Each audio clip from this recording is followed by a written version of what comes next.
અને બળવંતભાઈનો કેટલો હૃદયનો ભાવ કે આટલા બધા મહેમાનોને કેવા પ્રેમથી સાચવે છે અને કેવા આગ્રહપૂર્વક આજ તો બધાને માલ પૂવા જમાડ્યા.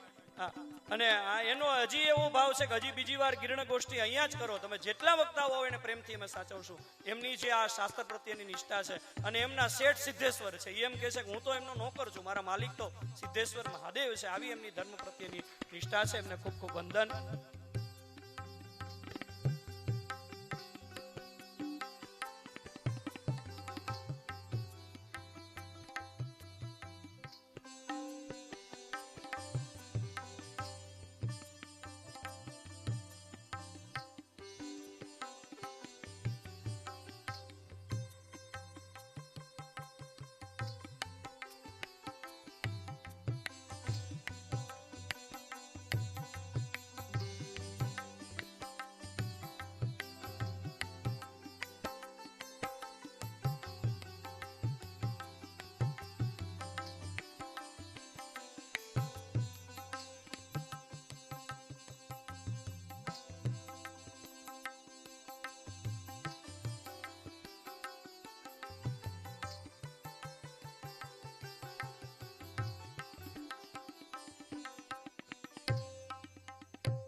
हरिः ओम प्रत्युष्टघ्नूरक्षः प्रत्युष्टारातयः उर्वन्तरिक्षमन्वेमि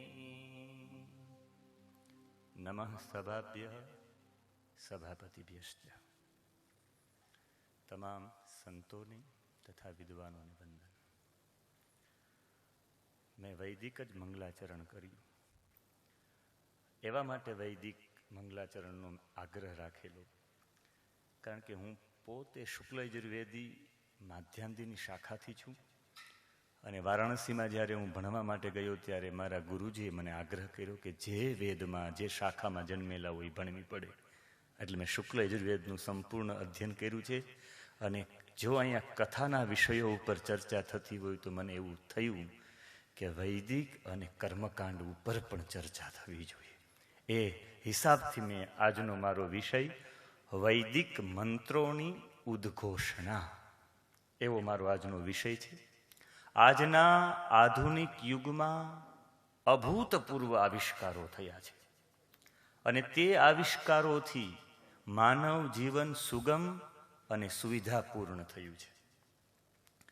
પણ અર્વાચીન અને પ્રાચીન જેટલા પણ સંશોધકો છે તેમણે વેદોને સ્પષ્ટપણે સ્વીકાર્યા છે. એ અર્વાચીન અને પ્રાચીન સંશોધકોનું ત્યાં સુધી કહેવું છે કે સૃષ્ટિ રચનાના કાલથી લઈને, જ્યારથી સૃષ્ટિની રચના થઈ ત્યારના કાલથી લઈને આજ સુધી જેટલા પણ સંશોધનો થયા છે તે સંશોધનો વેદોને અનુરૂપ જ થયા છે. અને આજે પણ વેદમાં પાઠભેદ નથી ને એ પરંપરા શ્રુતિ પરંપરાના માધ્યમથી ટકી ગઈ છે. ત્યારે કહેવું પડે કે આપણા ઋષિઓની પ્રધાનતા અમૂલ્ય છે. કદાચ મને એવું લાગે કે ઋષિઓની પ્રધાનતા અમૂલ્ય છે એટલે જ ભાદ્રપદ માસમાં આવા જ્ઞાન સત્રો દ્વારા ઋષિઓનું તર્પણ થઈ રહ્યું છે. આ ગીર્ણ ગોષ્ઠી બીજું કાંઈ નહીં પણ ભાદ્રપદ માસમાં જે ઋષિઓએ આખી વૈદિક પરંપરાને ટકાવી છે એના માટેનું એક તર્પણ, એક અંજલિ છે. એ જ્ઞાન સત્ર દ્વારા અંજલિ છે. આપણા સામાન્ય ધાર્મિક રીતિ રિવાજો, આપણા સામાન્ય ધાર્મિક નીતિ નિયમો, આપણી સામાન્ય ધાર્મિક માન્યતાઓ, આ દરેકની પાછળ કાંઈ ને કાંઈ તથ્ય રહેલું છે. એ તથ્ય પર્યાવરણ વિજ્ઞાનના રૂપમાં હોય, આરોગ્ય વિજ્ઞાનના રૂપમાં હોય, ભૌતિક વિજ્ઞાનના રૂપમાં હોય, રાસાયણિક વિજ્ઞાનના રૂપમાં હોય અથવા તો મનોવિજ્ઞાનના રૂપમાં હોય. કોઈ પણ રીતે દરેક ધાર્મિક નીતિ નિયમો, રીતિ રિવાજો, માન્યતાઓ પાછળ કાંઈ ને કાંઈક તથ્ય રહેલું છે. મંત્રો બીજ મંત્ર પણ હોઈ શકે, મંત્ર પુરાણના મંત્ર પણ, પૌરાણિક મંત્રો પણ હોઈ શકે, પણ હું એક વૈદિક બ્રાહ્મણ હોવાના કારણે, એક વેદની ઉપાસના કરનારો હોવાના કારણે મારે આજે વૈદિક મંત્રોની ઉદ્ઘોષણા પ્રસ્તુત કરવાની છે. અને ઉદ્ઘોષણા શબ્દમાં ઉપસર્ગ છે.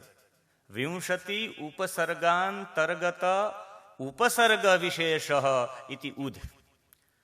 વિંશતિ એટલે 20 ઉપસર્ગો છે. લઘુ સિદ્ધાંત કૌમુદીમાં ઉપસર્ગા ક્રિયાયોગે પ્ર પરા અપ નીર વી આંગ દુ દૂર ની અધિ કંઈક વિશેષતા બતાવવા માટે ઉપસર્ગોનો પ્રયોગ થાય. અહીંયા ઉદનો મતલબ થાય ઉદ ઇતિ ઉત્કર્ષ, ઉદ ઇતિ ઉર્ધ્વમ, ઉદ ઇતિ પ્રાધાન્યમ. ઉદ ઘોષણા એટલે પ્રધાન ઘોષણા. ઉદ ઘોષણા એટલે જેમાંથી બધાનો ઉત્કર્ષ થાય એવી ઘોષણા એટલે ઉદ્ઘોષણા. અને ઉર્ધ્વ ઊંચી ઘોષણા, સિંહની જેમ રાડ પાડીને કહેવામાં આવે.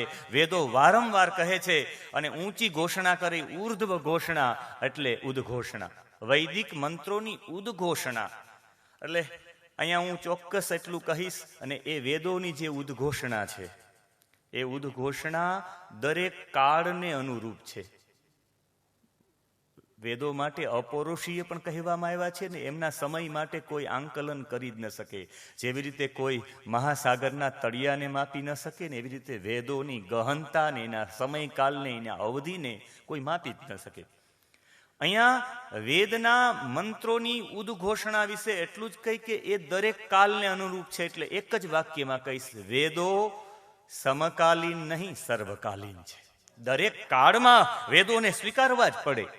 અને સાંપ્રત સમયમાં આપણે બધા મનુષ્યો છે ઈચ્છિત પદાર્થોની કામના કરીએ છીએ. આપણે ઈશ્વર પાસે આપણી જે ઈચ્છાઓ એ પદાર્થોની માંગણી ઈશ્વર પાસે કરીએ છીએ. એવું જ નથી. વેદકાલ સંસ્કૃતિ, વેદકાલ મનુષ્યો પણ માંગણી કરતા હતા. વેદકાલીન આર્ય પ્રજાએ માંગણી કરી છે દેવતાઓ પાસે. પશુઓની માંગણી કરી, અમને યોગ્ય પશુઓ મળે, અમને યોગ્ય અન્ન મળે, અમને યોગ્ય ઘર મળે, અમને યોગ્ય નિવાસ મળે, અમને યોગ્ય પુત્ર મળે, અમને યોગ્ય પૌત્ર મળે, અમને યોગ્ય ઘોડાઓ મળે. એની માંગણી કરી છે. અમને યોગ્ય યશ મળે, એવી માંગણી વેદના ઋષિઓએ કરેલી છે અને આપણે પણ કરીએ છીએ. પણ આ બંનેમાં તફાવત એ છે, વેદકાલીન આર્ય પ્રજા એ સકામ અથવા નિષ્કામ રીતે કોઈ પણ રીતે એ માંગણી કરતી હતી. પણ આપણી માંગણીમાં ને એની માંગણીમાં ફરક એટલો છે, એ માંગણીના સમયે એ બે શબ્દોનો પ્રયોગ કરતા હતા. જદનેન કલ્પંતામ. આ વૈદિક આર્ય પ્રજાની માંગણી હતી. અમને બધું પ્રાપ્ત થાય, અમને યશ પ્રાપ્ત થાય, અમને પુત્ર પ્રાપ્ત થાય, અમને પૌત્ર પ્રાપ્ત થાય, પણ એ બધું અમને યજ્ઞેન કલ્પંતામ, અમને યજ્ઞ દ્વારા પ્રાપ્ત થાય, અમને પુરુષાર્થ દ્વારા પ્રાપ્ત થાય. અમને આમનો એક સ્પષ્ટ મતલબ છે, આ બધા પદાર્થો અમને પ્રાપ્ત થાય પણ અમને યજ્ઞ દ્વારા, પુરુષાર્થ દ્વારા પ્રાપ્ત થાય. આ બે જ શબ્દો ઘણા બધા સૂચક છે. કદાચ મને એવું લાગે નીતિશાસ્ત્રકારોએ જદનેન કલ્પંતામ એ શબ્દમાંથી એને બોધ લઈને નીતિશાસ્ત્રોના શ્લોકો બનાવ્યા હશે. માતૃવત પરદારેષુ પરદ્રવ્યેષુ લોષ્ટવત આત્મવત સર્વભૂતેષુ સ પશ્યતિ સ પંડિતઃ. પરદ્રવ્યેષુ લોષ્ટવત, બીજાનો રૂપિયો, બીજાનું ધન મારા માટે ધૂળ સમાન છે. આ પરંપરા જદનેન કલ્પંતામમાંથી આવી છે. મને પ્રાપ્ત થાય પણ પુરુષાર્થથી પ્રાપ્ત થાય. મને જે પ્રાપ્ત થાય એ મારા પુરુષાર્થથી પ્રાપ્ત થાય ને એમનાથી, પણ મને અનીતિ તે કપટથી લેશ માત્ર પ્રાપ્ત ન થાય. આ છે જદનેન કલ્પંતામ. અમને યજ્ઞ દ્વારા, પુરુષાર્થ દ્વારા પ્રાપ્ત થાય, અમને અનીતિથી નહીં, અમને કપટથી નથી જોતું. એટલે જ કદાચ પરમ પૂજ્ય પાંડુરંગ શાસ્ત્રીજીએ મફતનું લઈશ નહીં, એ જદનેન કલ્પંતામમાંથી લીધું હશે. આ જ બે શબ્દોમાંથી એમણે ગ્રહણ કરેલું હશે. અને આજે મારે જે ચર્ચા કરવાની છે એ મારે શુક્લ યજુર્વેદ અંતર્ગત માધ્યાંદિની શાખા આવે. કાણવ અને માધ્યાંદિની બંને આવે. ચાણોદમાં કાણવ શાખાનું વિદ્યાલય છે આખું. એ માધ્યાંદિની શાખામાં જે માધ્યાંદિની સંહિતા છે એમાં 40 અધ્યાયો છે. વારાણસીમાં અમે એટલા બધી વખત, હિતેશભાઈ મારી સાથે છે, અમે બંને સહપાઠી છે, અમે વેદ મંત્રોને, એક વેદ મંત્રોને અમે હજાર વખત આવર્તન કર્યું હશે. એટલે આજે પણ હું ગૌરવ સાથે કહું છું કે હું ક્યાંક યજ્ઞ કરવા જાઉં ને ત્યાં મંત્રો બોલું એટલે યજમાનનું કલ્યાણ થાય જ. એ મંત્રો હજારો વખત અમે બોલેલા છે, કાશી જેવી નગરીમાં બોલેલા છીએ. મંત્રો સિદ્ધ થાય જાય. અમારા ગુરુજી કહ્યું, એક વખત જે પણ વ્યક્તિ મંત્રનું ઉચ્ચારણ 1000 વખત કરે, મંત્રો તમે જે પણ જગ્યા ઉપર જઈને મંત્રનું ઉચ્ચારણ કરો એટલે એના વાઇબ્રેશનો બધામાં આવી જાય છે.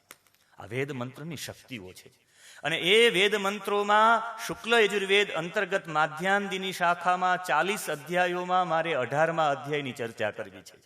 એ 18મા અધ્યાયમાં 77 મંત્રો છે. એ 77 મંત્રોમાં રુદ્રાષ્ટાધ્યાયી નો 8મો અધ્યાય વાજશ્ચમે, એમાં 18 મંત્રો, એ 28 મંત્રો લેવામાં આવ્યા છે. આખા વસોરધારાના મંત્ર છે. ઈદરેન ચાન્યા એ વસોરધારાના મંત્રો નથી.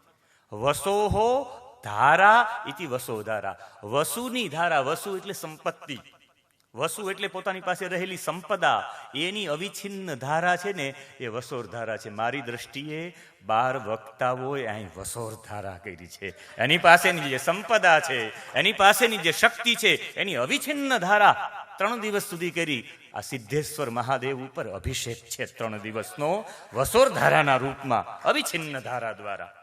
એટલે એ અવિછિન્ન ધારા એટલે 28 જે મંત્રો છે જે વાજશ્ચમેમાં લેવામાં આવ્યા છે, એ 28 મંત્રોમાં એક જ મંત્રને છોડીને 27 મંત્રોમાં એક જ મંત્રને છોડી દે, વાજાય સ્વાહા. બાકી 27 મંત્રોમાં દરેકમાં છેલ્લે આવે જદને ન કલ્પંતામ, મને યજ્ઞ દ્વારા પ્રાપ્ત થાય, મને પુરુષાર્થ દ્વારા પ્રાપ્ત થાય. મંત્ર દ્વયમ, મારે 2 મંત્રોની ચર્ચા કરવી છે. અને મારે આ બંને મંત્રો સ્થૂલ રૂપમાં, સૂક્ષ્મ રૂપમાં અને સૂક્ષ્મતર રૂપમાં, દિનેશભાઈનો જે ભાવ છે એની અપૂર્તિ મારે આમાં પૂર્તિ કરવી છે. કારણ કે એ ત્રણેયના મારે અર્થો કરવા છે. સાંપ્રત સમયને પણ આ મંત્ર સાથે જોડવો છે, આપણા બધા સાથે, અને પ્રમાણ સાથે જોડવો છે. એમ સારું લગાડવા માટે કે એમ નહીં. આ 12 વક્તાઓ જે આવ્યા છે, એક એક વક્તાને એક એક વસ્તુ લાગુ પડે છે. આ 18 આ જે 27 મંત્રો છે, એ 27 મંત્રોમાં ઋષિઓએ માંગણી કરી છે. ને આ મંત્રના ઋષિ બીજા કોઈ નથી, સ્વયં દેવતાઓ આ મંત્રના ઋષિ છે. એમણે દરેક સામગ્રીમાં માંગણી કરી છે, પણ દરેક મંત્રોમાં 12 માંગણી કરી, દરેકમાં 12નો. મારી દ્રષ્ટિએ આપ સૌ 12 દ્વાદશ આદિત્યો છો. આ 12 વસ્તુની માંગણી કરી છે. ને મારે આજે 9મા મંત્ર ઉપર થોડોક પ્રકાશ પાડવો છે, ને પછી છેલ્લા મંત્ર ઉપર પ્રકાશ પાડવો છે. હરિ ઓમ ઉર્ચ મે સુનેતા ચ મે પયશ્ચ મે રસશ્ચ મે ઘ્રેતંચ મે મધુ ચ મે સગ્ધિશ્ચ મે સપીતિશ્ચ મે ક્રેખિશ્ચ મે વૃષ્ટિશ્ચ મે જૈત્રંચ ઔદભિધ્યંચ મે જદને ન કલ્પંતામ. અહીંયા 12 વખત ઉપયોગ થયો છે. ચમે ચમે ચમે, મે એટલે મને, અને મને, અને મને, અને મને પ્રાપ્ત થાવો, અને મને પ્રાપ્ત થાવો. 12 પદાર્થો મને પ્રાપ્ત થાવો, આ માંગણી છે. મારી પણ આજના દિવસે માંગણી છે. એતે દ્વાદશ ભટાહા મે જદને ન કલ્પંતામ. આ 12 ભાગવત ભટ્ટોનું વ્યાખ્યાન મારા જીવનમાં ઉતરે, મારા પુરુષાર્થ દ્વારા. યજ્ઞે ન કલ્પન, યજ્ઞ થી પ્રાપ્ત થાય. યજ્ઞ મતલબ પુરુષાર્થ. આ યજ્ઞનો મતલબ પુરુષાર્થ છે. પુરુષાર્થની વ્યાખ્યા આપવામાં પુરુષસ્ય અર્થઃ ઇતિ પુરુષાર્થઃ, પુરુષસ્ય પ્રયોજનમ ઇતિ પુરુષાર્થઃ, પુરુષૈઃ અર્થ્યતે ઇતિ પુરુષાર્થઃ. પરમ પુરુષના અર્થમાં કરવામાં આવતું કર્મ યજ્ઞ બની જાય છે. આપણો આ 3 દિવસનો યજ્ઞ છે. પરમ પિતા પરમેશ્વર પરમ પુરુષના અર્થમાં કાર્ય થઈ રહ્યું છે. આ યજ્ઞ છે આપણો. એટલે તો ગીતાજીમાં ઘણા બધા યજ્ઞોની ચર્ચા કરવામાં આવેલી છે. એટલે એ યજ્ઞ બની જાય, મને પ્રાપ્ત થાય એ યજ્ઞ દ્વારા. મને એમ થાય કે વૃત્રાસુર સ્તુતિ છે એ આ જ મંત્રમાંથી લેવામાં આવી હશે. સમંજસત્વા વિરહૈય કાંક્ષે, એ પરમાત્મા નનાક પૃષ્ઠન. આ બધું મને, નાક એટલે સ્વર્ગ, મને નનાક પૃષ્ઠન નચ પારમેષ્ટ્યમ, મને પારમેષ્ટ્યમ એટલે બ્રહ્માજીનું ધામ પણ તારા વિનાનું જોઈએ. તું હોય તો બધું જોઈએ. એટલે બ્રાહ્મણોએ તો સૌથી રાજી થવું જોઈએ કે બ્રાહ્મણો પાસે અમારે લક્ષ્મી જોઈએ, પણ નારાયણ વિનાની નહીં. આપણી ભાગવત કથાકારો પાસે જે દ્રવ્ય આવે એ નારાયણ સહિતની લક્ષ્મી આવે છે. રાજી થવા જેવું છે. વિરહయ్య કાંક્ષે, તારા વિના નહીં પ્રભુ, તું હોય તો મારે લક્ષ્મીજી પણ ખપે છે. એટલે અહીંયા મતલબ છે પેલો ઉર્ક ચમે જદને ન કલ્પંતામ. મહિધર ભાષ્યનો હું આધાર લઈશ. ઉર્ક ચમે એનો અર્થ મહિધર ભાષ્યમાં ઉર્ક ઇત્યુક્તે અન્નમ એવો અર્થ કર્યો છે. ઉર્ક ચમે એટલે મને અન્ન પ્રાપ્ત થાય. મારે દુઃખદ સાથે એક વાત કરવી પડશે કે આ મંત્રનો અર્થ મહિધર ભાષ્યમાં ઉર્ક ચમે મેં વાંચ્યો, પછી મેં વિચાર્યું કે આ વેદો ઉપર કોણે લખેલું છે. આપણે મેદિની કોશ આવે છે, અમરકોશ આવે છે, પણ એમાં સંસ્કૃતના શબ્દોના અર્થો છે, પણ વૈદિક શબ્દોના અર્થો અમરકોશમાં નથી, મેદિની કોશમાં નથી. એક વિદેશનો વ્યક્તિ જેનું નામ મોનિયર વિલિયમ્સ, ઓક્સફોર્ડ યુનિવર્સિટીના પ્રોફેસર હતા, એક વિદેશમાં રહેવા વાળો મોનિયર વિલિયમ્સે જે શબ્દકોશ બનાવ્યો એને આજે મોનિયર વિલિયમ્સ શબ્દકોશ કહેવામાં આવે. એ શબ્દકોશમાં ઉર્ક ચમેના એને 4 અર્થ કર્યા છે. અંગ્રેજીમાં છે સંપૂર્ણ. ઉર્કના એને અર્થ કર્યા. ઉર્કનો એક અર્થ કર્યો, ઉર્ક એટલે એને લખ્યું છે વિગર, અને વિગર એટલે થાય જોશ, ઉત્સાહ, ઉર્જા. એક એને અર્થ કર્યો છે સ્ટ્રેન્થ, સ્ટ્રેન્થ એટલે તાકાત, ઉર્જાનો. અહીં ઉર્કનો એક અર્થ કર્યો છે તાકાત. એને ઉર્કનો એક અર્થ કર્યો છે રિફ્રેશમેન્ટ, રિફ્રેશમેન્ટ એટલે તાજું. એક અર્થ કર્યો છે ફૂડ, ફૂડ એટલે ખોરાક. ઉર્કના એને 4 અર્થ કર્યા છે. ચારેય અર્થ કર્યા છે, ચારેય અર્થ એને અલગ અલગ કર્યા છે, પણ મહિધર ભાષ્યમાં ઉર્ક ઇત્યુક્તે અન્નમ, અન્નમમાં 4 વસ્તુ આવી જાય.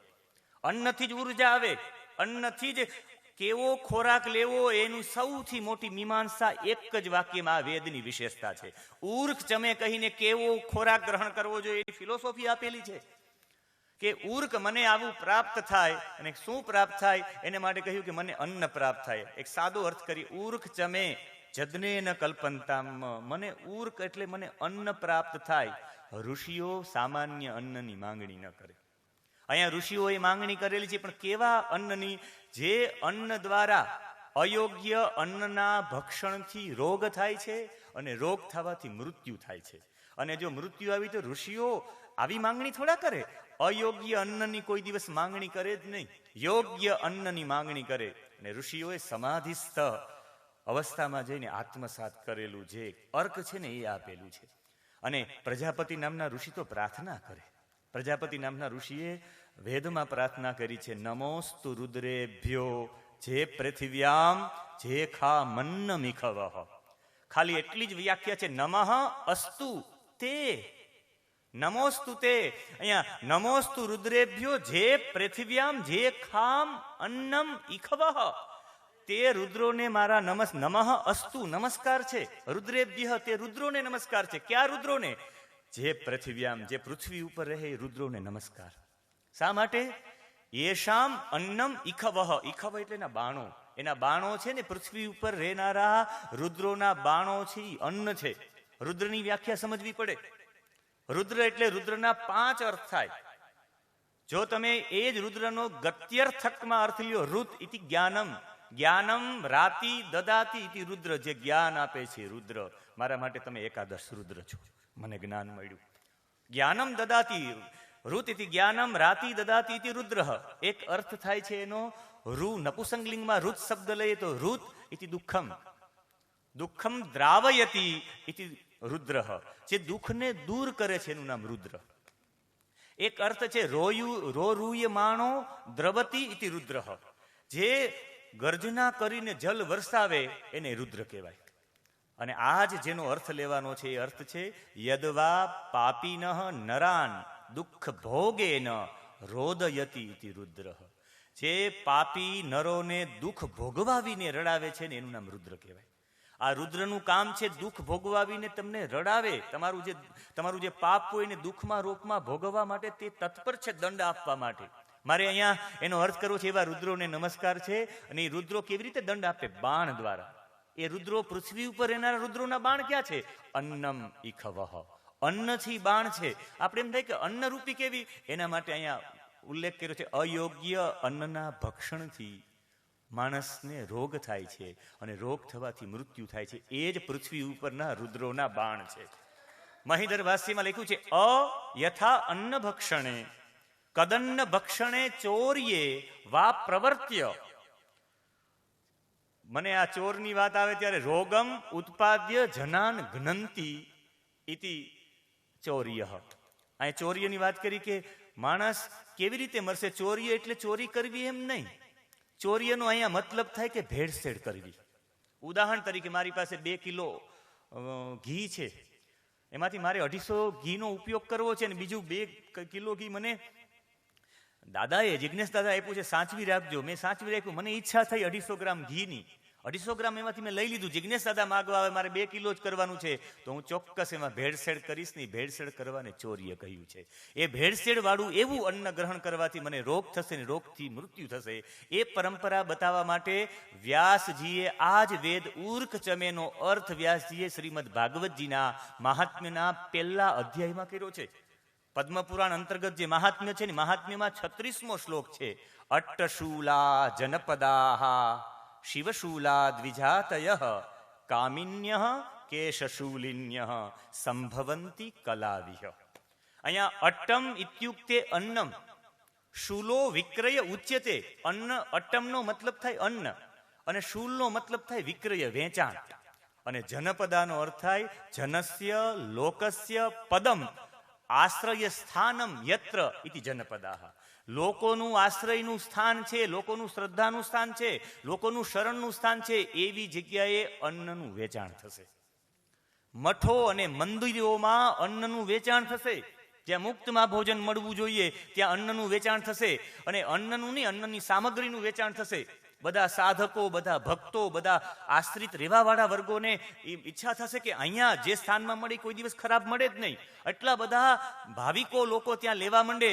એક જગ્યાએથી કોઈ કે એક જગ્યા ઉપર ઘી ગાયનું શુદ્ધ મળે છે, એવા એક કોઈ આશ્રમમાં, કોઈ સ્થાનમાં બધા શ્રદ્ધાળુ જોડાયેલા હોય ને ત્યાં બધા લોકોને ગાયનું ઘી જ જોતું, 1-1 કિલો મને આપવું જ પડે.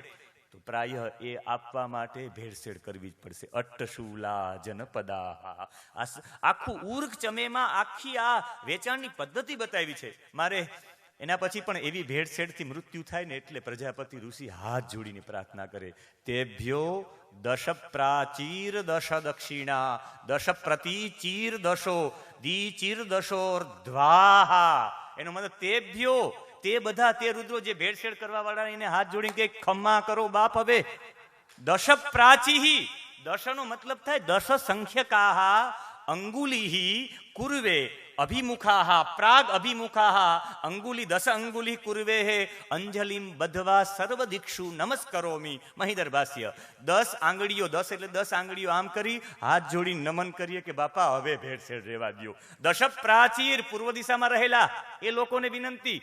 એટલે પૂર્વ દિશામાં એટલે આપણે કહી શકીએ કે જગન્નાથપુરી તરફ રહેનાર છે, એને નમસ્કાર, હવે બાપલા બસ કરો. એમના પછીની દક્ષિણા, 10 દક્ષિણા, દક્ષિણ દિશામાં રામેશ્વર આદિમાં રહેનાર કે ભાઈ ભેળસેળ બંધ કરો.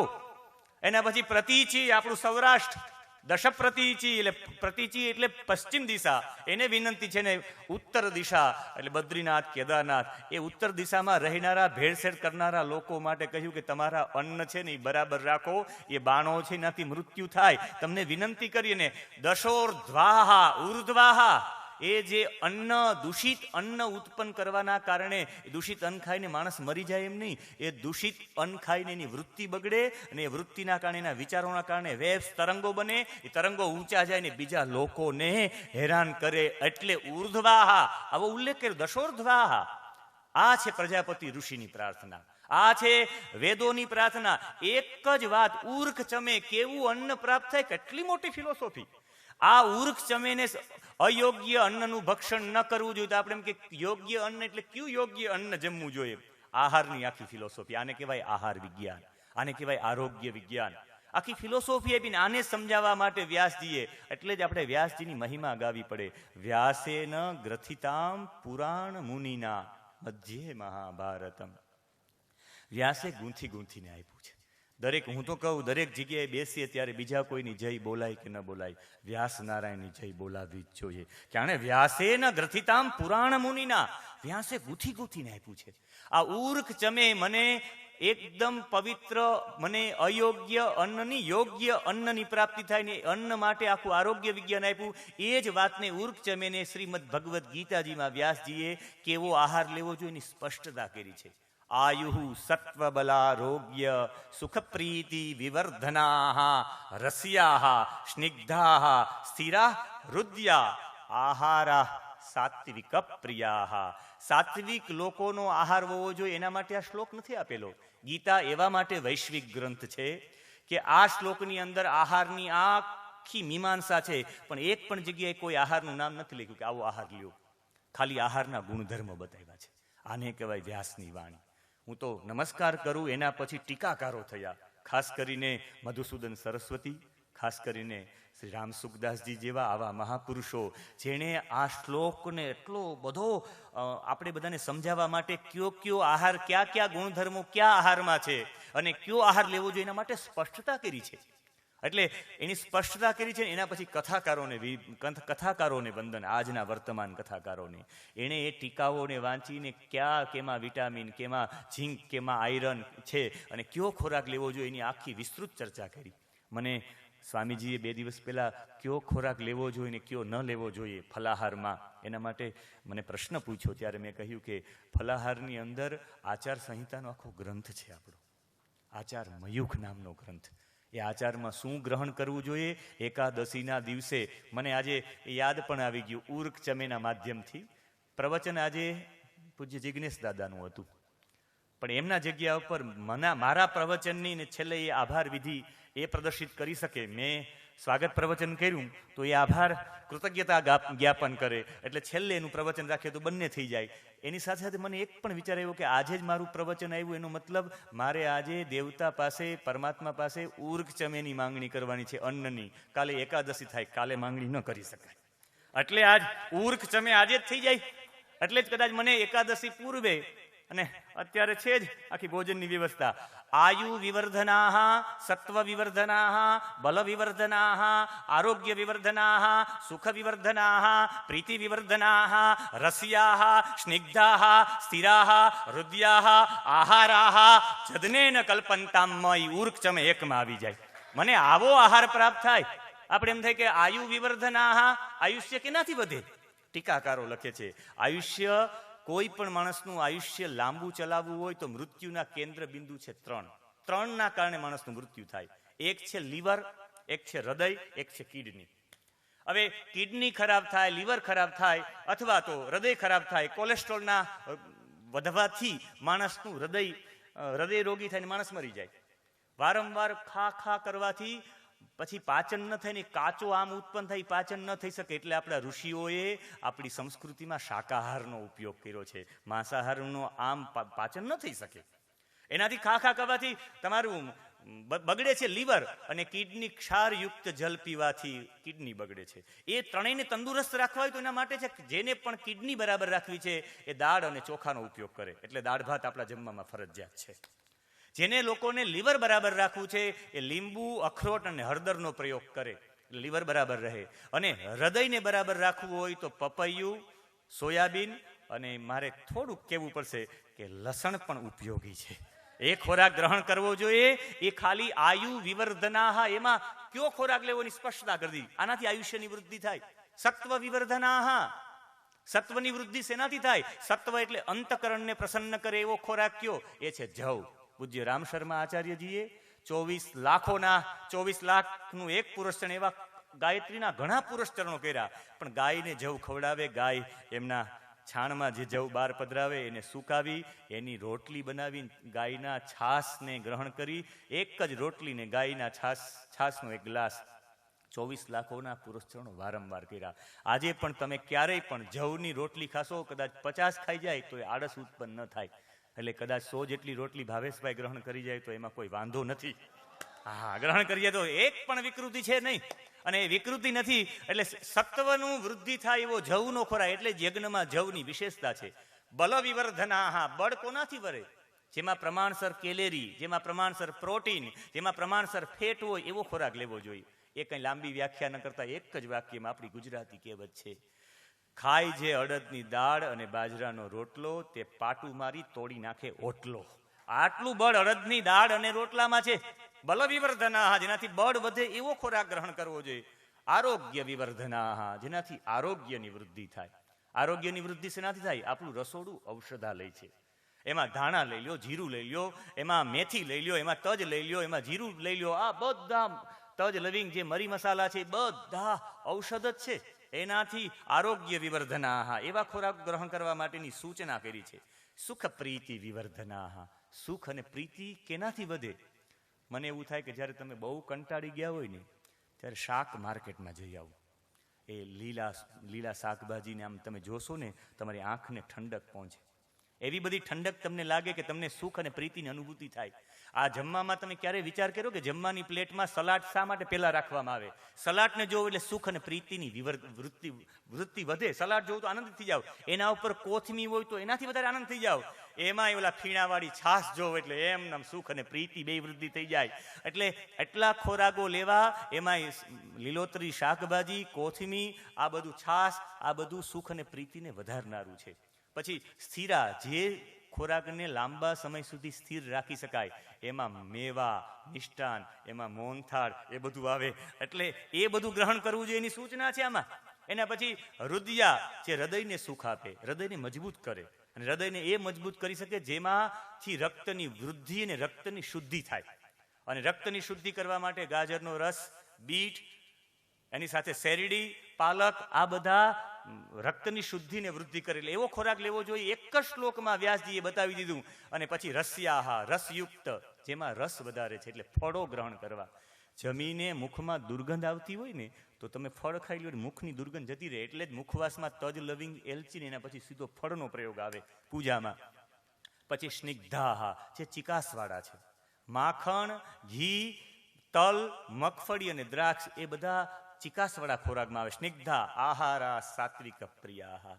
હું એટલું ચોક્કસ કહી, ઉર્ક ચમે, મને ઉર્જાવાળું અન્ન પ્રાપ્ત થાય. એ ઉર્જાવાળું અન્ન કેવું અન્ન? જેનાથી કોઈને રોગ ન થાય ને મૃત્યુ ન થાય. એટલે હે રુદ્રો, તમે અન્ન રૂપી આ બાણો છે, એનાથી આપને નમસ્કાર કરું છું. આપ રોકો છો, અમને યોગ્ય અન્ન પ્રાપ્ત થાય. અન્ન માટેની ફિલોસોફી આપતા, કે એને યોગ્ય અન્ન કહેવાય, એની ફિલોસોફી આયુ સત્વ બલારોગ્ય, ગીતાજીના શ્લોકમાં છે.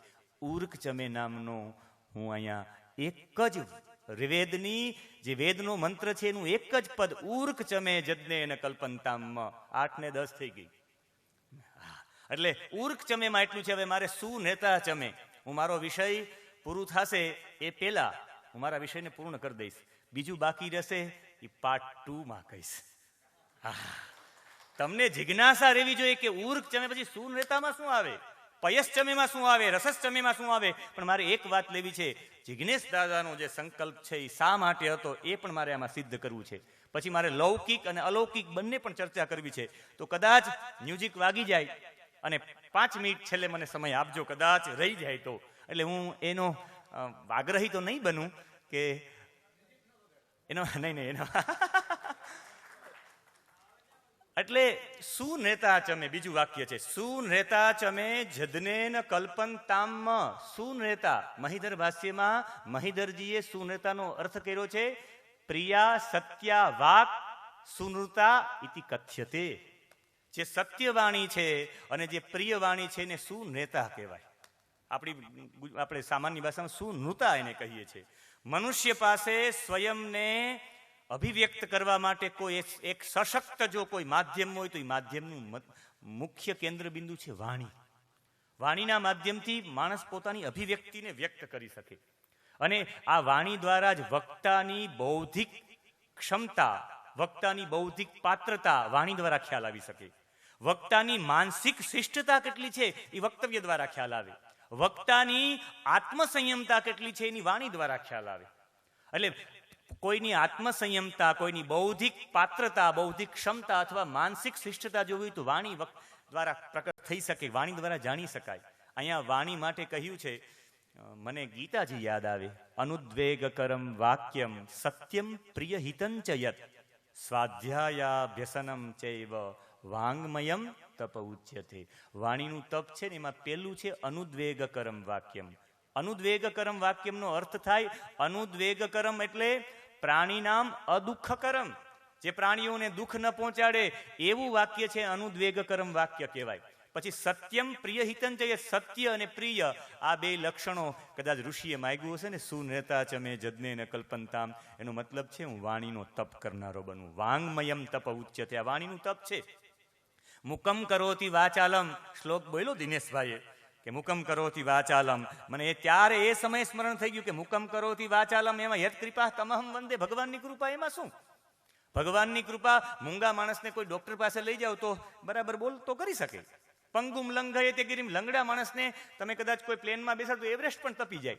એમાં ગિરી ખાલા પર્વતને ઓળંગવા એમાં ભગવાનની કૃપા શું? પણ ભગવાનની કૃપા એ નહીં મુકમ કરોતિ વાચાલમ, એમ નહીં કે મૂંગાને બોલતો કરે.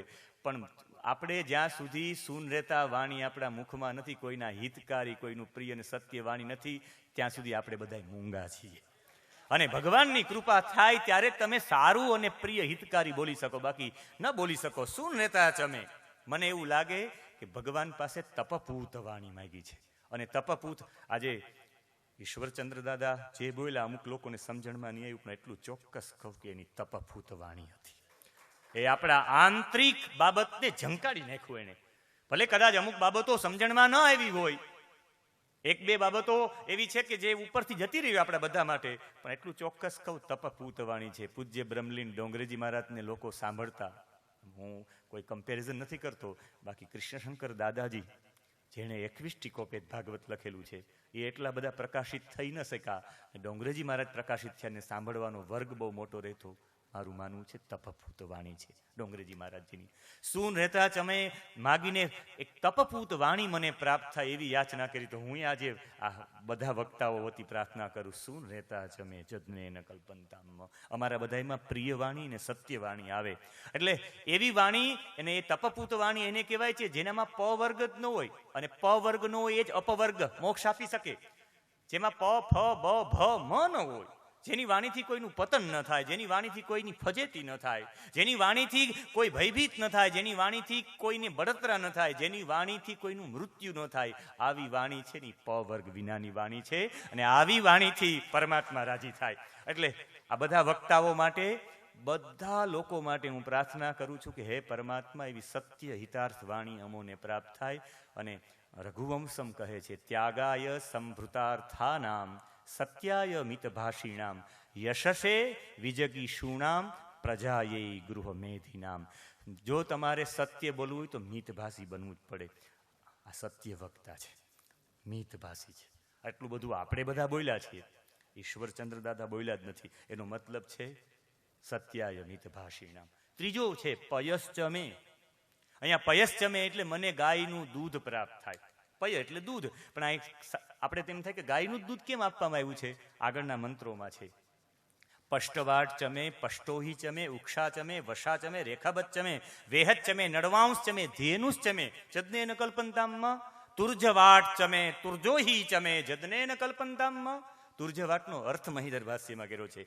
તુર્જવાટ એટલે તુર્યવાટ. તુર્યમ ઇતિ ચતુર્થમ, તુર્યમ વર્ષમ વહતી અનેન ઇતિ તુર્જવાટ.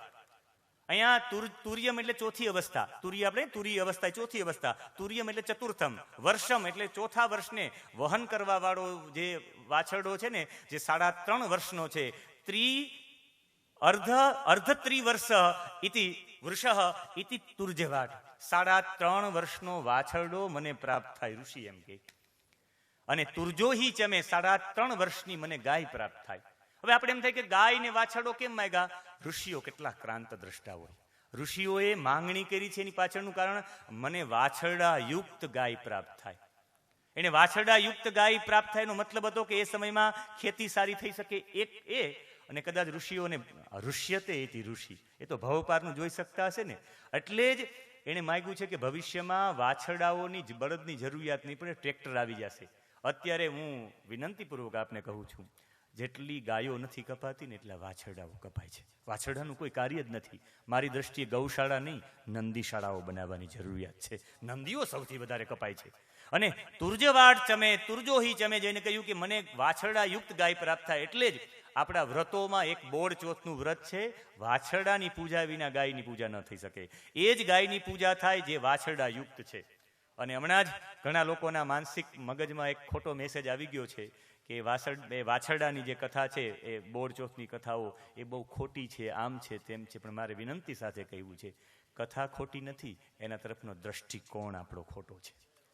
કથા કોઈ દિવસ ખોટી હોતી જ નથી. અને જો કથા ખોટી હોય તો મને બતાવો. ભાગવતજીની કથા પણ, જે ગોકર્ણ નામનો બાળક એક ગાયના પેટે કુખેથી જન્મ લઈ શક્ય બને? પણ જો બરાબર એનું અધ્યયન કર્યું હોય તો શ્લોક છે, ન જ્ઞાતમ તદ રહસ્યમ તુ કેનાપી વિધિયોગત ગોકર્ણમ તમ સુતમ દૃષ્ટવા ગોકર્ણમ નામ ચાકરોત. ન જ્ઞાતમ તદ રહસ્યમ તુ, એનું રહસ્ય કોઈ જાણતા જ નહોતા. એ બાળક કેવી રીતે આવી ગયો, એના ઉપર પણ આપણે ધ્યાન આપવું જોઈએ. આજે પણ બધા એવું કહે છે કે વાછરડા વિનાની ગાયનું પૂજન નહીં. દરેક કથાઓ રૂપકના રૂપમાં હોય ને રૂપકના રૂપમાં એનો અર્થ બરાબર કીધું, લિંગ ભાષાનો ઉપયોગ કરવામાં આવેલો હોય છે. લિંગ ભાષાનો અહીંયા પ્રયોગ છે. અને દરેક જેટલા પણ વ્રતો હોય ને, વ્રતોની પાછળ જ્ઞાનોપદેશ હોય. એક પણ વ્રત મને એવું બતાવો જેમાં જ્ઞાનોપદેશ ન હોય. અરે તમે જવા દો ની, એકાદશીનું વ્રત, કાલે એકાદશી છે, વ્રતની પાછળ એક કથા છે, એ જ્ઞાનોપદેશ છે. સત્યનારાયણ ભગવાનની કથા છે તો ત્યારે એ સતાનંદ નામના બ્રાહ્મણે, એ સાધુ નામના વાણિયાએ કઈ કથા કરી હશે? એ રૂપકના રૂપમાં એ કથા છે એટલે જ્ઞાનોપદેશ હોય. આજે જે જવા દો ની, દશામાનું વ્રત, જેવા રાજા અને રાણીને ફળ્યા એવા અમને ફળજો, જેવા બ્રાહ્મણ અને બ્રાહ્મણીને ફળ્યા એવા મને ફળજો. એનો મતલબ છે કથા છે રૂપકના રૂપમાં છે. કથા કોઈ દિવસ ખોટી હોતી જ નથી. ગાવ ન સંતિ પસવ તિલમ નાસ્તિ ધાન્યમ. તલ ધાન્યમાં ન આવે અને ગાય પશુમાં ન આવે. ગોષુ ભક્તિર ભવેદ યસ્ય પ્રણવે ચ દૃઢામતિઃ પુનર્જન્મની વિશ્વાસ સવે હિન્દુ ઇતિ સ્મૃતઃ. જેને ગાયમાં ભક્તિ હોય ને એ જ હિન્દુનો દીકરો કહી શકાય. જેને ગાયમાં ભક્તિ નથી, હિન્દુનો દીકરો જ નથી. મને પયશ્ચમે, મને દૂધ પ્રાપ્ત થાય એમ નહીં, મને ગાય અને વાછરડા પ્રાપ્ત થાય એટલે એ બેનું રક્ષણ કરનારો હું બનું. સાંપ્રત સમયને પણ ઉલ્લેખ કર્યો છે એને. અને એનાથી પછી રસશ્ચમે, મારે ગાયના દૂધમાં તત્વો જાજા છે, પણ જો અણુ વિકિરણનો જો પ્રતિરોધક કોઈ તત્વ હોય તો સ્ટોનસિયન તત્વ છે. તમારી બુદ્ધિની વૃદ્ધિ કરનારું તત્વ હોય તો સેરોબ્રોસાઇડ છે, એજિનિન, હિસ્ટિડિન, લ્યુસિમ, આઇસોલ્યુસિમ, મેથિઓનિન, આ બધા તત્વો આજનું વિજ્ઞાન કહે ગાયના દૂધમાં છે. એક જ વાક્યમાં ઋષિઓ એટલા બધા તત્વ મેળવવા માટે પયશ્ચમે એટલું જ કહી દીધું છે. એટલા બધા તત્વો મળી જાય છે. આ છે વેદની વિશેષતા. રસશ્ચમે, રસશ્ચમે કહીને મને રસો પ્રાપ્ત થાય. ગરમીમાં ડિહાઇડ્રેશનથી બચવા માટે પેય પદાર્થોના પ્રયોગ કરવા પડે. એમાં શેરડી છે, એમાં તો મેગ્નેઝિયમ, પોટેશિયમ, કોબાટ શક્તિવર્ધક છે. મારે આશીષભાઈ માટે પણ શોધી રાખ્યું છે મેં. હા, ડાયાબિટીસ દૂર કરવા માટે જાંબુનો રસ સૌથી શ્રેષ્ઠ છે. એટલે જ મને એવું લાગે ગણપતિ બાબા ડાબા હાથમાં લાડુનો થાળ રાખે છે, પણ એની પ્રાર્થનામાં કપિત્થ જંબુ ફલચારુ ભક્ષણમ કહ્યું છે. દવા આપી દીધી, માલપુડા ખાજો હો તમે, રસ પી લેશું જાંબુનો. કપિત્થ જંબુ ફલચારુ ભક્ષણમ. એટલે ગાયનું આપણે બોર ચોથના દિવસે પૂજા કરીએ વાછરડાયુક્ત, પણ આપણે એનું કંઈ લઈએ નહીં. બધા કે ગાયનું સુખડી બનાવવી જોઈએ ને જમવું જોઈએ, પણ મારી વિનંતી છે એ પારમાર્થિક ગાય સાથેનો સંબંધ નિરૂપણ કરવા માટે છે. ગાય અમારા માટે ઉપભોગ્ય નથી, ગાય અમારા માટે માં છે. એ સંબંધ વિકસિત થાય એટલે એ દિવસે ગાયનું પૂજન. પણ ગાયની કોઈ વસ્તુ ગ્રહણ નહીં કરવાની, એટલે ભેંસનું ગ્રહણ કરવાનું એમ નહીં. મારો તો નિયમ છે, હું ગમે ત્યાં જાઉં દૂધ પીવું તો ગાયનું જ પીવું, ગાય સિવાય કોઈ દૂધ જ ન પીવું. ન હોય તો બદ્રીનાથમાં 12 દિવસ અમે હતા, 12 દિવસમાં એક વખત પણ દૂધ ન પીધું નહીં. કારણ કે આપણે જો પયશ્ચમેની માંગણી કરતા હોય તો આપણા જીવનમાં આ હોવું જોઈએ. રસશ્ચમે એટલે અમને એ બધા ફળોના રસ પ્રાપ્ત થાય. એમના પછી ઘ્રેતનચમે, એના વિશેષ વ્યાખ્યા છે પણ હું ટૂંકમાં કહી. વિશુદ્ધિકરણની પરાકાષ્ઠા જો કોઈ હોય ને તો એ ઘી છે. વિશુદ્ધિકરણની પરાકાષ્ઠા. કેટલું વિશુદ્ધિકરણ થાય. છેલ્લો મંથન પછીનું જો કોઈ અર્ક કહેવાય ને તો એ ઘી છે. દેવતાઓ 2 વસ્તુઓ બનાવી શકતા નથી, 2 વસ્તુઓ પ્રદાન કરી શકતા નથી. એમાં એક છે પુણ્ય અને એક છે ઘી. એટલે દેવતાઓ ઘીની આહુતિથી પ્રસન્ન થાય છે. ઘ્રેતનચમે એટલે મને અર્ક પ્રાપ્ત થાય. અને અત્યારે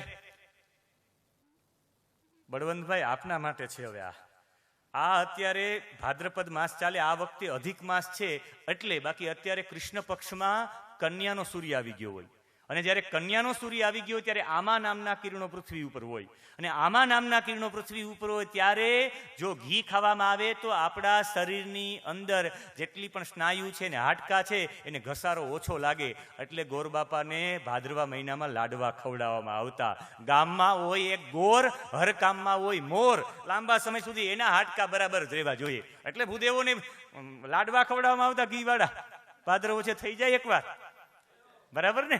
અમારે શાસ્ત્રીજીને ભાવેશભાઈને બહુ લાડવા વાલા છે, અને ભાવેશભાઈને લાડવા વાલા છે એમ નહીં, ભાવલો અમને દવલો. ભાવેશ અમને પણ વાલો છે એટલો બધો. એની વાતો ને ટૂંકમાં ક્યારેય શાસ્ત્ર સંમત કે ન હોય પણ એની તાત્વિક વાતો હોય. તમને એવું લાગે કે ઓશો ઉતરી આવ્યા છે. હા, તમને એની અનુભૂતિ થાય. એ ઓશોને સાંભળે છે, વાંચે છે એમ નહીં, શાસ્ત્રોની વાતો સાથે ઓશોને જોડે છે. અને ક્યાં તર્કો છે ને, જે કોઈ માણસ ખોટો હોતો ને, મને થેપલું બહુ ગમ્યું કે થેપલું ખોટું છે એમ નહીં, હું તીખું નથી ખાઈ શકતી. હા, એટલી બહુ મોટી ફિલોસોફીની વાત કરી છે. એટલે અહીંયા એ બધી વાતોને પછી મધુ જમે. અને મધ છે ને અવિકૃતમાં અવિકૃત મધ છે. સાચું મધ હજારો વર્ષ સુધી બગડે નહીં. અવિકૃત છે એ મને પ્રાપ્ત થાય છે. અત્યારની સમસ્યા માટેનો સૌથી મોટો ઉકેલ છે. અત્યારે બધાનો આમ થઈ ગયું હોય ને, ફાંદ થઈ ગયું એને ઉતારી હોય તો એના માટે મધ ઉપયોગી છે. જેને ફાંદ નીકળી હોય ઉકળતા પાણીમાં, નવસેકા પાણીમાં સવારમાં મધ પધરાવીને પી લે એટલે ફાંદ ઓછી થઈ જાય. જેને ઓછી કરવી હોય બધાએ કે આનું રાજ શું છે, ક્યારેક અમે પણ ઉપયોગ કરી લઈએ. કે નીકળી ન જાય. કથા ક્ષેત્રમાં છે તો બેસવાની જ પ્રકૃતિ રહી તો નીકળી જાય. અહીંયા મધુ ચમે. ઉચ્છિષ્ટમ શિવ નિર્માલ્યમ વમનમ શવકર્પટમ કાગવિષ્ટા સમુત્પન્ન પંચૈતેથી પવિત્રતા. સુભાષિત રત્ન ભાંડાગાર. આમાં શ્લોક છે. આ 5 વસ્તુ ખૂબ જ પવિત્ર છે. એક તો ઉચ્છિષ્ટમ, ગાયનું દૂધ વાછરડું પી લે પછી દોવામાં આવે એ તો જૂઠું કહેવાય, ઉચ્છિષ્ટ કહેવાય. તો એક દૂધને પવિત્ર માનીએ. શિવજીના મસ્તક ઉપર કંઈ અર્પણ થઈ ગયું હોય પછી લેવાય નહીં, એ નિર્માલ્ય કહેવાય. પણ ગંગાજી શિવજીના મસ્તક ઉપર થઈ આપણે પવિત્ર માનીએ. વમનમ એટલે ઉલટી. કોઈ તમારી બાજુમાં ઉલટી કરે તમારે પગ ધોવા જવા પડે. મધમાખી પુષ્પમાંથી પરાગ લઈ આવે ને ઉલટી જ કરે છે તો આપણે પવિત્ર માનીએ છીએ. શવકર્પટમ, રેશમનું વસ્ત્ર પવિત્ર માને. દક્ષિણ ભારતના લોકો રેશમના વસ્ત્ર પહેરીને પૂજા કરે. રેશમનું વસ્ત્ર એના કીડાઓને મારીને તાર ખેંચી લેવામાં આવે, એ તો એનું ખાપણ છે તો એ પવિત્ર માનીએ. અને કાગ વિષ્ટા સમુત્પન્ન, કાગડાની ચરકમાંથી જ પીપળો થાય. પીપળાનું કોઈ બીજ હોતું જ નથી. કાગડાની ચરકમાં જ થયું એને પવિત્ર માનીએ. આ અપવિત્ર હોવા છતાં પણ પવિત્ર એવા માટે માનીએ એનો સંપર્ક પરમાત્મા સાથે થઈ ગયો. પરમાત્મા સાથે સંપર્ક થવાથી પવિત્ર થઈ જાય. એટલે મધુ ચમે એની માંગણી છે. અને એના પછી સગધીશ ચમે મારો મુખ્ય વિષય આ છે. આ વિષય કરીને પછી હું તમારો સમય નહીં લઉં. તમે કહેશો તો હું એનાથી આગળ કહીશ. તમે આમ હાથ ઊંચો કરજો તો આગળ લઈ. બાકી 8:30 થયા ને હવે જે વિષય આવ્યો છે ને એ સગધિશ્ચમે સપીતિશ્ચમે. મેં આ મંત્ર એવા માટે પસંદ કર્યો, આપણી ગીર્ણ ગોષ્ઠીને બરાબર લાગુ પડે છે. આના ઉપર જ મારે બોલવું હતું. સગધિશ્ચમેનો મતલબ થાય બંધુજનો સાથે ભોજન કરવું. એને સગધિ કહેવાય. અદ ધાતુ આવે જમવા ખાવા માટે. સંસ્કૃતમાં અદ ધાતુ આવે. અદ ધાતુમાં બીજા ગણમાં જ્યારે તી નામનો પ્રત્યય લાગે ત્યારે અગ્ધિ શબ્દ બને અથવા ઘી શબ્દ બને. સમાન લોકો સાથે ભોજન કરવું એને સગધિ કહેવાય. સમાનાહ અગ્ધિ ભોજનમ સગધિ અદે રક્તિની બંધુભિ સહ ભોજનમ ઇતિ સગધિ. આપણા આત્મીય જન બંધુ સાથે એક સાથે ભોજન કરવું, સાથે મળીને, એનાથી ભાવ વૃદ્ધિ થાય છે. ગોવાળાઓ ગાંડા થઈ જતા. કૃષ્ણએ આ પરંપરા ઊભી કરી છે. ભગવાને દસમ સ્કંદના 13મા અધ્યાયમાં બધા ગોવાળીઓ વાછરડા ચારતા હતા. બધા ટિફિન લઈને બધા કીધું આવી જાઓ હવે વાછરડાઓ ચરશે, આપણે ભોજન કરી લઈએ. ત્યારની સ્થિતિનો શ્લોક છે. કૃષ્ણસ્ય વિશ્વ પુરુરાજી મંડલે અભ્યાનના ફુલ્લદૃશો વ્રજાર્ભકા સહોપવિષ્ટા વિપિને વિરેજુઃ સદા યથાંભો રૂહકર્ણિકાયા. એનો એટલો બધો આમણે અર્થ કર્યો છે સુંદર કે ભગવાન જે કૃષ્ણ હતા એ કૃષ્ણસ્ય વિશ્વક ઇતિ પરિતઃ. કૃષ્ણની ચારે તરફ. પુરુ રાજી મંડલેહી. પુરુ ઇતિ પ્રચુરે, રાજી ઇતિ પંક્તો શ્રેણ્યા, પંક્તિના રૂપમાં. અને મંડલેહી ભગવાન કૃષ્ણ વચમાં ઉભા હતા. એની ચારે બાજુ પંક્તિઓ થઈ ગઈ. કેવી પંક્તિઓ થઈ ગઈ એનો ઉલ્લેખ છે કે સહોપવિષ્ટા, જરાય પણ સોશિયલ ડિસ્ટન્સ નહીં હો, પગ ઉપર પગ રાખીને સહોપવિષ્ટા બધા બેસી ગયા. એમ બેસવાનું કારણ શું કે એવું લાગતું હતું અંભો રૂહ કર્ણિકાયા. અંભો રૂહ ઇતિ અંભ ઇતિ જલમ, રૂહ ઇતિ શોભતે. જલમાં જે શોભાયમાન થાય ને કમળ કહેવાય ને. કમળની જેમ કમળનું કણિક વચમાં હોય ને ચારે તરફ કર્ણિકાઓ હોય, એમાંથી કોઈ મને એમ ન કહી શકે કે આ પંક્તિની આ કર્ણિકા છે. આજુબાજુ એવું હોય કઈ પંક્તિમાં કોણ છે એમ નહીં. એમ મંડળોમાં બેસી ગયા. ગોળ મંડાકાર મંડલાકાર બેસાડવાનું મહત્વ પણ એ છે કે કોઈ આગળ નહીં કોઈ પાછળ નહીં, બધાય સમાન કૃષ્ણ માટે. એટલે મંડલકારમાં રાષ્ટ્રીય સ્વયંસેવક સંઘમાં કોઈ મીટિંગ થાય, કોઈ બેઠક થાય તો એ RSSમાં બેઠક થાય, મંડલમાં જ થાય. મને એવું લાગે કે પુરુરાજી મંડલેહી આમાંથી લેવામાં આવ્યું હશે. અને એનાથી બધા વ્રજાર્ભકાહા વ્રજ અર્ભકાહા, વ્રજના જે બાળકો હતા અર્ભકો, એ બધા કેવા હતા? અભિયાનના. એનું મુખ હતું એ ભગવાન તરફ હતું. અને ફુલ્લ દૃશ, ફુલ્લ એટલે વિકસિત પુષ્પમ, અને દૃશ એટલે આંખ. એની આંખો વિકસિત પુષ્પની જેમ પ્રસન્ન હતી. પ્રસન્ન હતી એટલું નહીં, સહોપવિષ્ટા, એ બધા ઉપવિષ્ટ હતા. અને પછી ભગવાને કહ્યું કે આપણે ભોજન કરી લઈએ. આ બધા લોકો આજે 56 ભોગની વાત કરી નયનભાઈ કે 56 ભોગ. હું એટલું કહેવા માંગુ કે ભગવાન નાનપણથી 56 ભોગ ગ્રહણ કરે છે. બધાના ઘરેથી કંઈક ને કંઈક લઈ આવે. ભગવાન બધું ભેગું કરીને બધાને પીરસે. એક એક વ્યક્તિને 56 વસ્તુ મળે. એટલે બધા વાછડા ઉછડા માટે જાવું જ છે, આવો આગ્રહ રાખતા. અને પછી ભગવાને કહ્યું જાઓ પાત્રો લઈ લો. કેટલા કૃષ્ણમાં લીન હશે કે બધા પાત્રો કેવા કર્યા? કેચિદ પુષ્પદલૈહિ, કેચિદ પલ્લવૈહિ, અંકુરૈહિ, ફલૈહિ, શિગ્ભિહિ, ત્વગ્ભિહિ, દૃષદ્ભિશ્ચ બુભુજુહુ કૃતભાજનાહ. બધા ઘેલા એવા થઈ ગયા કે બધા પાત્રો કેવા બને? કેચિત પુષ્પેહિ. અમુક લોકો પુષ્પ લઈ એવા, પુષ્પ આમ રાખી દીધા કે આમાં પીરસી દો ભગવાન. ભગવાને પીરસવાનું કામ કર્યું છે. બળવંતભાઈ તમે પીરસો ને, કનૈયાએ પણ આ જ કામ કર્યું છે, પીરસવાનું. કેવી રીતે પીરસતા હતા? તો ભગવાને પીરસતા હતા એટલે પુષ્પેહિ, અમુકે પુષ્પનું પાત્ર બનાવી લીધું. કૃતભાજનાહ, ભાજનાહિ પાત્રાણી. એને પાત્રના કેવા કર્યા? અમુકે પુષ્પ ના કર્યા, અમુકે દલેહી, અમુક પત્તા લઈ આવ્યા, કેળના પત્તાને લઈ આવ્યા. એ કેળના પત્તાને લઈ આવ્યા. આજે કેળના પત્તાની વાત કરી કે જેના પત્તા મોટા એના ફળ મીઠા. નવું ખેડાણ વાળા હિરણભાઈ શાસ્ત્રીજીનું પ્રસાદી છે, મને યાદ આવી ગયું અને મેં લખી લીધું કે જેના પાન મોટા એના ફળ મીઠા. અહીંયા કેચિત દલેહી, કોઈ પાન રાખ્યા. કેચિત પલ્લવેહી, અમુકે પલ્લવો એટલે આંબા નાને આસોપાલવના પાન રાખીને પોતાના પાત્રો બનાવ્યા. અંકુરે, કોઈ મૂળ રાખ્યા. અમુક લોકોએ ફલેહી, અમુકે ફળ રાખ્યા. અમુકે પપૈયું છે ને આમ બે ભાગ કરીને એનું પાત્ર બનાવ્યું. અમુકે સાકર ટેટીનું પાત્ર બનાવ્યું. અમુક લોકોએ તરબૂચનું પાત્ર બનાવ્યું અંદર કરીને, એ પાત્ર બનાવ્યા. શિગ્ભિહિ, અમુકે શીકા હોય ને એના પાત્ર બનાવ્યા. અમુક લોકોએ ત્વગ્ભિહિ, ત્વગ એટલે ચામડી, વૃક્ષોની ચામડી એટલે છાલ, છાલને પાત્ર બનાવ્યા. અને દૃષદ્ભિહિ, દૃષદ ઇતિ પાષાણમ, અમુક લોકોએ પથ્થરો હતા ને એ પથ્થરોના પાત્ર બનાવ્યા. અને આ બધા જે પાત્ર બનાવ્યા હોય, મારા કનૈયાએ કરને પાત્ર બનાવ્યું છે. વામે પાણો મસૃણ કવલમ.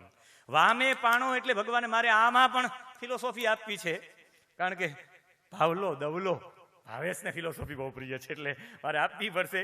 કારણ કે સતત હું એવા માટે એમનું નામ લઉં છું, એ ગમે ત્યારે મને ભેગા થાય, ગમે ત્યારે આની ફિલોસોફી શું, આની ફિલોસોફી શું, આની ફિલોસોફી શું.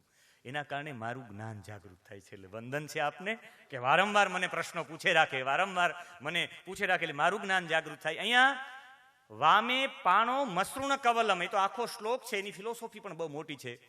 દિનેશભાઈની કથા અંજારમાં ચાલતી હતી, હું પહોંચી ગયો. એ સમયે આ જ પ્રસંગ ચાલતો હતો ને મને બોલવાનો મોકો મળી ગયો. ત્યારે મેં બિભ્રદ વેણુમ જઠરપટયો એની આખી વ્યાખ્યા કરી હતી. પણ અહીંયા વામે પાણો, ડાબા હાથમાં પાણો એટલે હાથની અંદર મસૃણ, મસૃણમ ઇતિ અકર્કશમ સ્નિગ્ધમ ઇતિ મસૃણમ.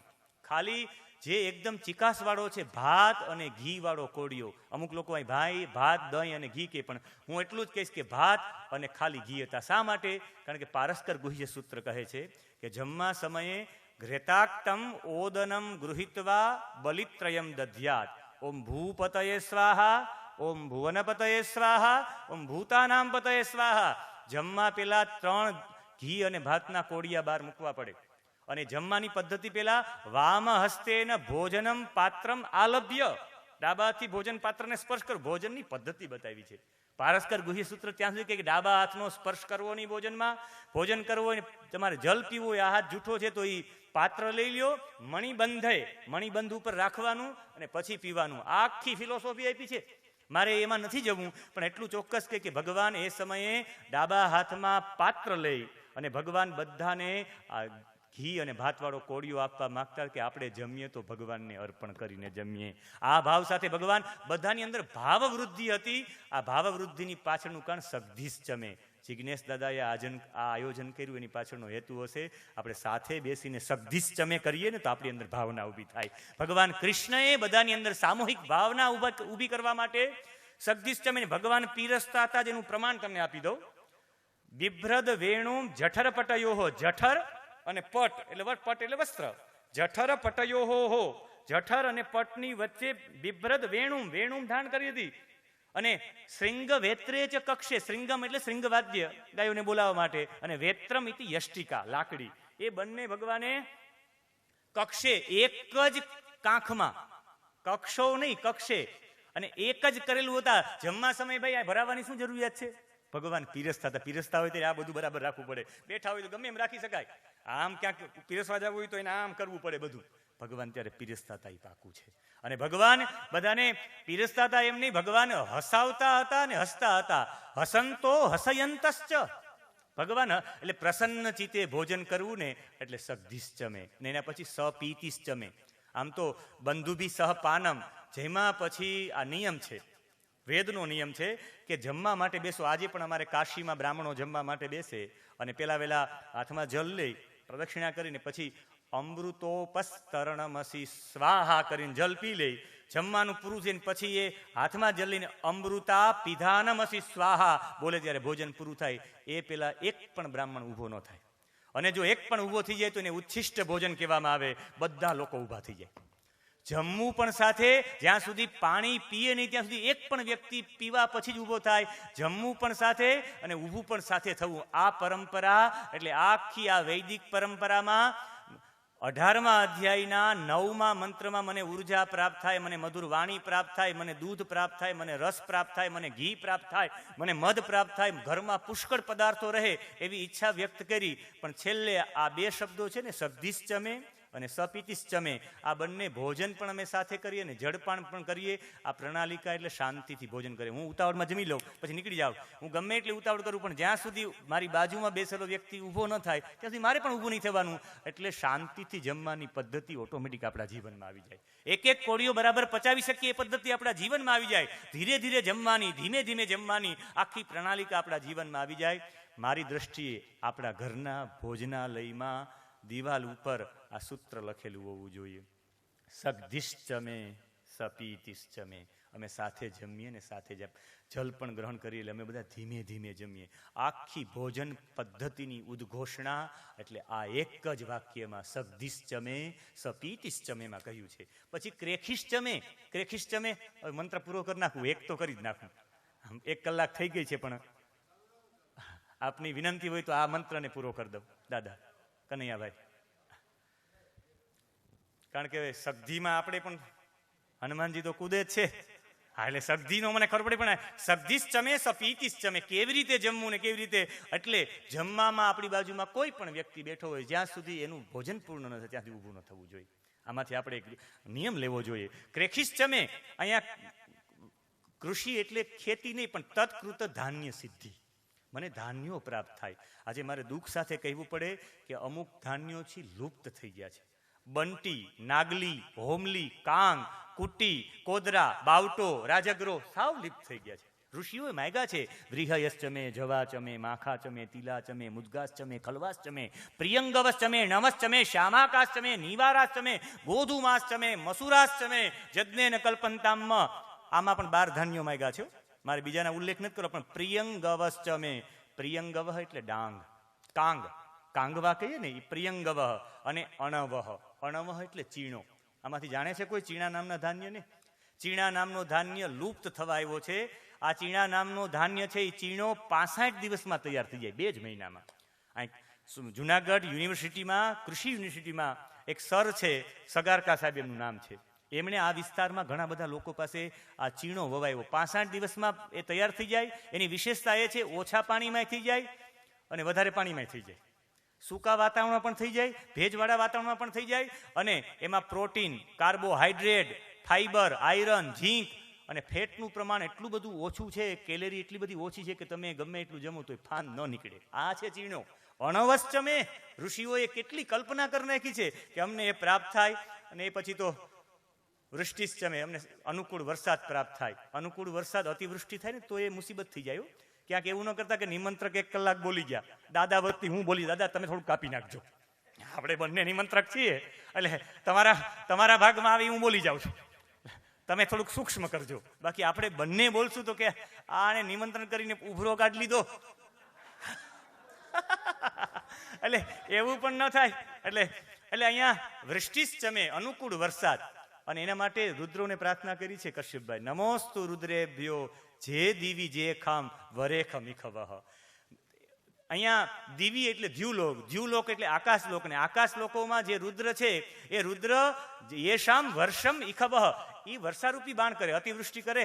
6 દિવસ વરસાદ થયો, રાડ પાડી ગયા બધા. આ ઇખવહ બાણ છે રુદ્રોના. એટલે એવો વરસાદ પણ ન વરસાવો એ પ્રાર્થના છે. એટલે એમાં પણ મને આમાં સૌથી વધારે એ ગમે છે, જન વિખમો જશ્ચનો દ્વેષ્ટિ તમે ખાન જંભે દધમો. એનો અર્થ જંભેનો મતલબ થાય દાઢ. દાઢમાં અમે દધમહ મૂકીએ છીએ. શું? યહ દ્વેષ્ટિ, જે અમારો દ્વેષ કરે એને. અમે જેનો દ્વેષ કરીએ એવી વૃત્તિને, અમારો કામ, ક્રોધ, લોભ અને અમારી અંદર જે દ્વેષની ભાવના છે ને અમારા બધા કથાકારોની, એ રુદ્ર આજ તમારા મુખમાં પધરાવીએ છીએ. દ્વેષ્ટિ તમે ખાન જંભે દધમહ. ને પછી જૈત્રન ચમે, જેતુ ભાવઃ ઇતિ જૈત્ર્યમ. જય સામર્થ્યમ. અહીંયા જી ધાતુમાં તૃ પ્રત્યે લગાડવાથી કૃદંતનો એક શબ્દ બને, જેને જેતૃ કહેવાય, જીતવાની ઈચ્છા. આવા બધા પદાર્થો પ્રાપ્ત થાય પછી જો ઇન્દ્રિયોને જીતી ન શકીએ ને તો વાત થઈ ગઈ પૂરી. એટલે જ ઉદ્ધવ અને કૃષ્ણ વચ્ચેનો સંવાદ છે અમારા ભાલકા તીર્થમાં. ભાલકા તીર્થનો જે સંવાદ છે, બધાને સ્મૃતિના રૂપમાં ભાલકેશ્વર જ આપવામાં આવ્યા છે. એનો સંવાદ એ છે કે ભગવાનને પૂછ્યું આ ઉદ્ધવે કહ્યું કે કિમ દાનમ કિમ તપઃ શૌર્યમ કિમ સત્યમ મૃતમ ઉચ્યતે. એને કહ્યું કે આમાં પૂછ્યું કે કિમ શૌર્યમ, શૌર્ય કોને કહેવાય? એનો જવાબ હતો સ્વભાવ વિજય શૌર્યમ. તમે તમારા સ્વભાવને જીતી જાઓ ને એ જ સૌથી મોટું શૌર્ય છે. વાસનાઓ ઉપર વિજય પ્રાપ્ત કરવો એ શૌર્ય છે. એટલું બધું પ્રાપ્ત થઈ જાય પછી વાસનાઓ ઉપર વિજય મેળવો એટલા માટે જૈત્રન ચમે કહ્યું. અને છેલ્લે ઓદ્ભિદ્યન ચમે, ઉદ્ભિદ ભાવ ઓદ્ભિદ્યમ, વૃક્ષોનું સંરક્ષણ કરવા વાળો થાવ. છેલ્લી એક ફિલોસોફી આપી, મંત્ર બીજા પાઠમાં કહીશ. વાજાય સ્વાહા પીજાય સ્વાહા, વાજાય સ્વાહા પ્રસવાય સ્વાહા, પીજાય સ્વાહા કર્તવે સ્વાહા, વસવે સ્વાહા. એ મંત્રનો અર્થ છે પણ હું આજે નહીં કહી શકું. પણ મારે લૌકિક અને અલૌકિક બે સાથે આ 12 મારે સરખાવી મારી વાણીને વિરામ આપવી છે. સૌથી પહેલા ઉર્ક ચમે, હું પહેલા અલૌકિકમાં લઈ જાઉં છું. ઉર્ક ચમેનો મતલબ થાય, ઉર્ક એટલે ઉર્જા, અને સૌથી જો ઉર્જાવાન કંઈ હોય આપણા શરીરમાં તો મન છે. અને મન સાથે ચિત્તને સમજાવી લેવાનું. એટલે ગીતાજીમાં મયા અર્પિત મનોબુદ્ધિ એટલું જ કહ્યું છે. મયા અર્પિત મનોબુદ્ધિ, મનમાં ચિત્તનો ભાવ આવી જાય છે. મને હે પરમાત્મા મન અને ચિત્ત પ્રાપ્ત થાય. એને પછી શૂન્યતા એટલે મને વાણી. આ 10 ઇન્દ્રિયો સાથે મન બુદ્ધિ ચિત્ત અહંકારની માંગણી કરી છે. વાક, પાણી, પાદ, પાય, ઉપસ્થ, રસન, ઘ્રાણ, ત્વક, ચક્ષુ, મનક્રેતા નામ. અહીંયા શૂન્યતા એટલે વાણી એટલે વાક. એના પછી રસ તમને ક્યારે પ્રાપ્ત થાય? તમે વેદોમાં રસ એટલે મંત્રોને રસ કીધો છે. છેલ્લો મંત્ર આપણા રુદ્રાષ્ટાધ્યાયનો છે, એમાં રસ છે ને, સર્વેખામ વા એક વેદાનામ રસો જત્સામ સર્વેખામ. રસનો મતલબ થાય મંત્ર, અને મંત્ર છે ને એ કાન દ્વારા શ્રાવણ, એટલે અહીંયા શ્રોત્રમ છે. પછી ઘ્રેતન એટલે ઘીની ગંધ જબરદસ્ત હોય છે. ઘ્રાણ આવી જાય છે. પછી મધુશ્ચમે, મધુ એટલે એને કહેવાય, મધુ એટલે ત્વક. આમ તો મધ જોવા જાય તો એ મધુનો મતલબ છે તમારી ચામડી. જો તમારે બરાબર ત્વક નિખારવાળી રાખવી હોય ને તો મધનો ઉપયોગ, ને મધ શરીર ઉપર પણ લગાડવું ને ખાવામાં પણ રાખો તો ચામડી સારી થાય. અહીંયા ચામડી માટે છે એટલે ત્વક એટલે ચામડીના રૂપમાં મધુ ચમે. સગદિશ ચમેના રૂપમાં પાણી એટલે હાથ. આ હાથ દ્વારા છે એ સગદિશ ચમે. જમવું હોય તો આનો જ ઉપયોગ કરવો પડે, એ પાણી છે. સપીતિશ ચમે, સપીતિ એટલે પીવાના રૂપમાં રસન છે. જેટલો પણ રસ છે એ રસન છે. રસ થવાની ક્રિયા જીભ, એ રસન માટે છે. ક્રેખિસ ચમે એ પાદ છે. ખેતીના કામો કરવા હોય તો પગ વિના ન થઈ શકે. વૃષ્ટિશ ચમે, વૃષ્ટિ એટલે અહીંયા બુદ્ધિ છે. બુદ્ધિમાંથી વૃષ્ટિ બહુ થાય. બુદ્ધિ વારંવાર દિનેશભાઈ બહુ સરસ વાત કરી કે સંકલ્પ વિકલ્પ થાય એ મન છે ને નિર્ણય કરે એ બુદ્ધિ છે. આ નિર્ણયો જે બધા છે ને એ બુદ્ધિ દ્વારા થાય. વૃષ્ટિ એટલે બુદ્ધિ ને એ બુદ્ધિ સાથે જ અહંકાર આવી જાય. જૈત્રમ એટલે જીતવાની ઈચ્છા, અને જીતવાની ઈચ્છા છે એ જે માણસ બેસી શકે ને, બેઠક કરી શકે ને, એ જ બધું મેળવી શકે. એટલે જૈત્રમ જીતવાની ઈચ્છા, બેઠક કરવી પડે એ પાય છે. અને પછી ઓદ ભિદ્યન ચમે, કંઈક ઉત્પન્ન કરવાની વૃત્તિ છે એ ઉપસ્થ છે. આ બારે બાર અલૌકિક છે ને એ બારોબાર મારે હવે લૌકિક સાથે કરીને મારી વાણીને વિરામ આપું. ઉર્ક ચમે, ઉર્ક એટલે ઓજસ્વી, ઉર્જાવાળી વાણી કશ્યપભાઈની છે. કશ્યપભાઈ બોલશે બ્રાહ્મણ ઉપર ત્યારે આપણે ખબર પડશે. એટલે એ ઉર્ક ચમે એટલે કશ્યપભાઈની વાણી મને પ્રાપ્ત થાય. સુનેતા ચમે, જેની પ્રિય અને સત્ય વાણી છે એવા ઈશ્વરચંદ્રજી સુનેતા ચમે, એની વાણી મને પ્રાપ્ત થાય. પયસ ચમે, પય એટલે ધવલ, શુદ્ધ, એનો કોઈ પણ ભાવ નહીં.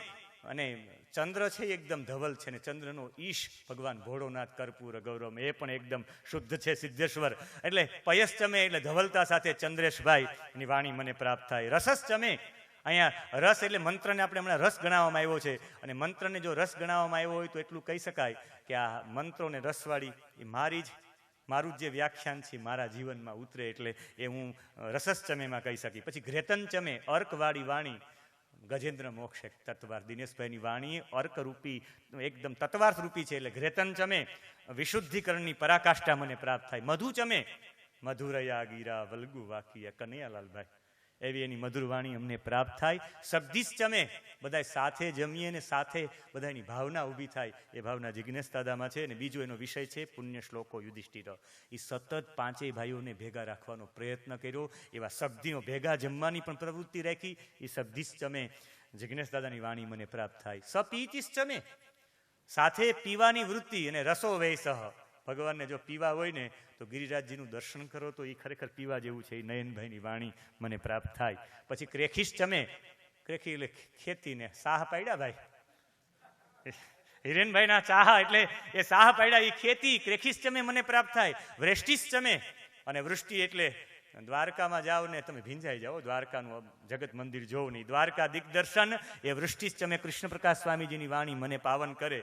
જૈત્રન ચમે, ઐશ્વર્યથી ઈશ્વર સુધી. ઇન્દ્રિયો તમારી ક્યાં જવી જોઈએ, અહંકાર કેમ હોવો જોઈએ, એ જૈત્રન મારી ઇન્દ્રિયો ઉપર હું વિજય મેળવી શકું. જૈત્રન ચમે એટલે ઐશ્વર્યથી ઈશ્વર સુધી, અહંકાર ક્યાં નડે, ઇન્દ્રિયો શું ગ્રહણ કરી શકે. ભાવેશભાઈની વાણી મને પાવન કરે. અને ઓદ ભિદ્યન ચમે, જેમાંથી કંઈક નવું તત્વ નીકળે. ભાગવતજીમાં એતાવાન ક્યાંથી આવે એવી નવી ઉત્પત્તિવાળી વાણી મને પાવન કરે.